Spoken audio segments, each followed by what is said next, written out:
David and I again. We're here to record a little more about the story of his time when he was on the railway. That's described in probably more detail in our book. So this video is going to be available on YouTube and also on our website at warstory.com.au. So, what would you like to talk about today, David? Now we've talked about what we should talk about, but we haven't really made our mind up. Well, ask these questions. Okay, go on then. The diseases Diseases of the railway.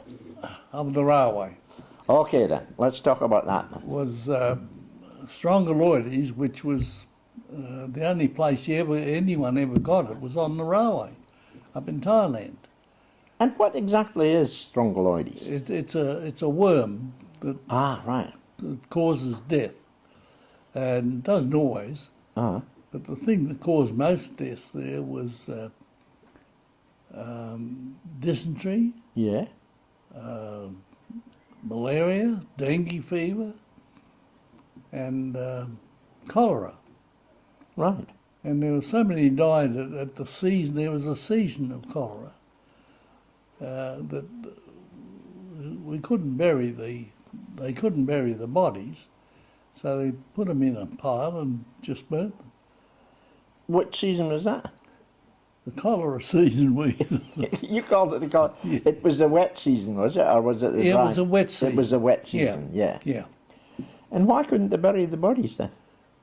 Well, there was no fit men Ah, to right. bury them. For one, there was too many.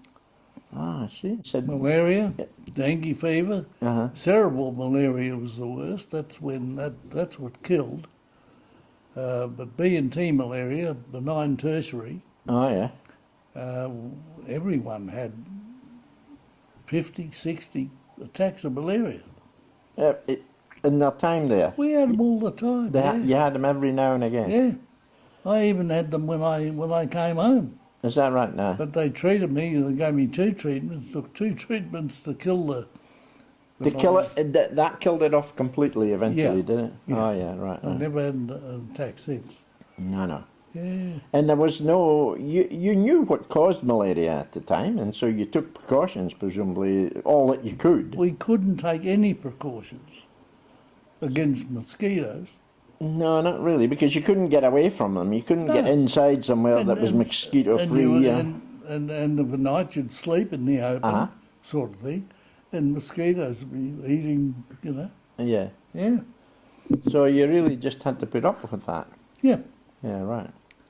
And say, get away, you little so-and-so. Yeah, right. What about the Ramusha? They had you had all these diseases. The prisoners of war had all these diseases, but the Ramusha, the native labourers, must have had these diseases as well. Well, they did. They had no idea of hygiene, Uh-huh. and they caused a lot of the cholera epidemics Well, how? because they used to defecate in the jungle Ah, right. and not dig a trench like we did No. to defecate in.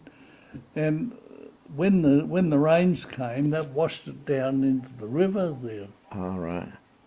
and that's when the cholera occurred. Anyone who drank the river water, Uh-huh. unboiled, would get cholera. Is that right? That's Aye. right. And So what did you do for your drinking water?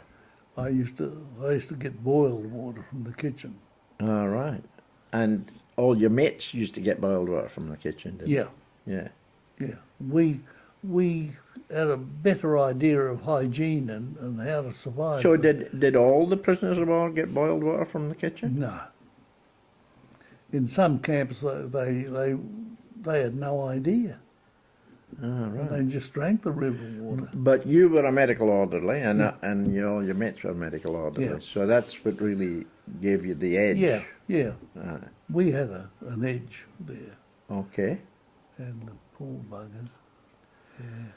Okay, well, thank you very much, David. That's been very interesting. We have learned a little about the diseases of the railway, and there's more about them in the book, of course.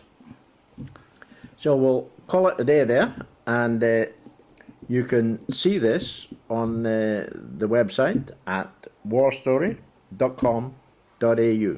Thank you very much, David. Thank you.